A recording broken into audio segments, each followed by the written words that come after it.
Hey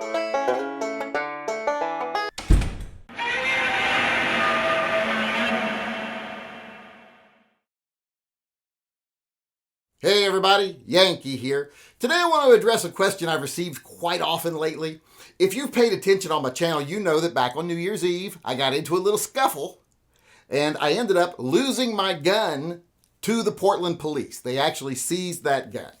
Now, a lot of people have had questions about this. They're like, well, why'd they seize your gun if you didn't commit a crime? And why aren't you getting your gun back, etc.? So I want to take a little time today to explain both of those things.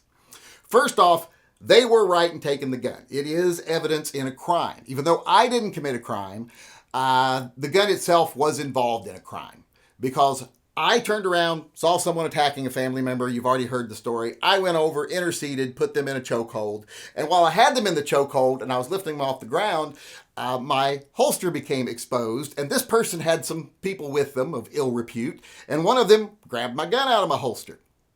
I was able to palm them away. They dropped the gun. But when I let go of him to get the gun, they kicked it over to that guy.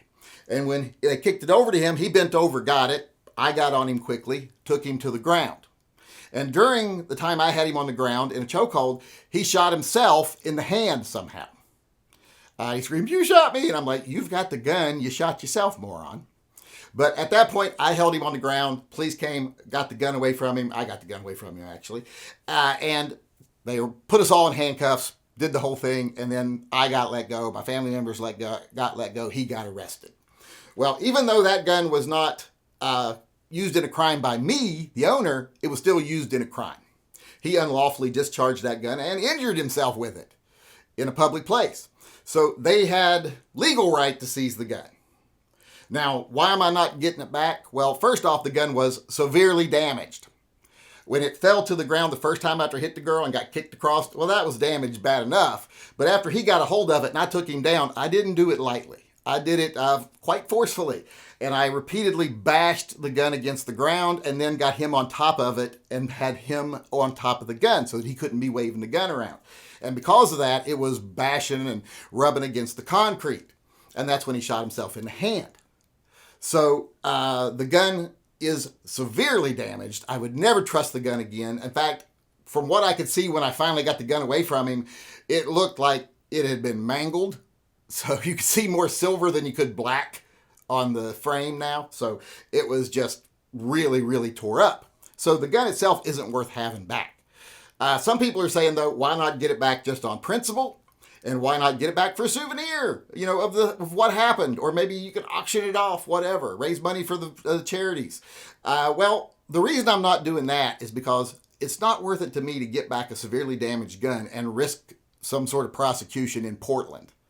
Because here's the thing, even though I'm a licensed carrier, I didn't commit a crime.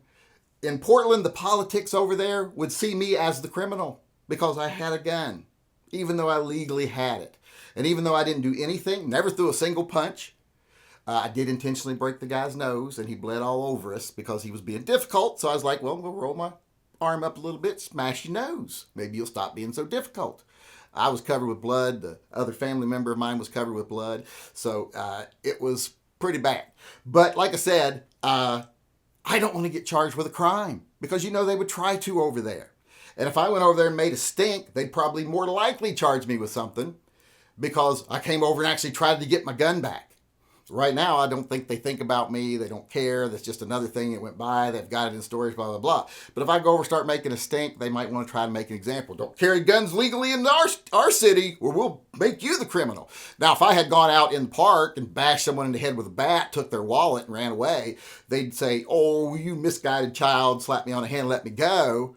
But being a legal gun owner who was legally carrying and was attacked by somebody else, that would make me the bad guy in Portland. And I don't really want to face any of that. I don't want to risk any of that.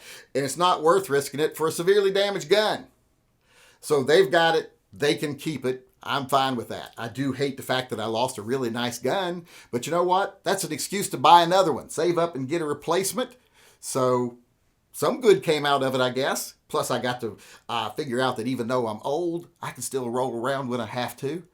Probably wouldn't want to do it for long because I was extremely drained and sore the next day. But it's nice to know I can still do it. But that's why they took it. That's why I ain't getting it back. It just ain't worth the risk.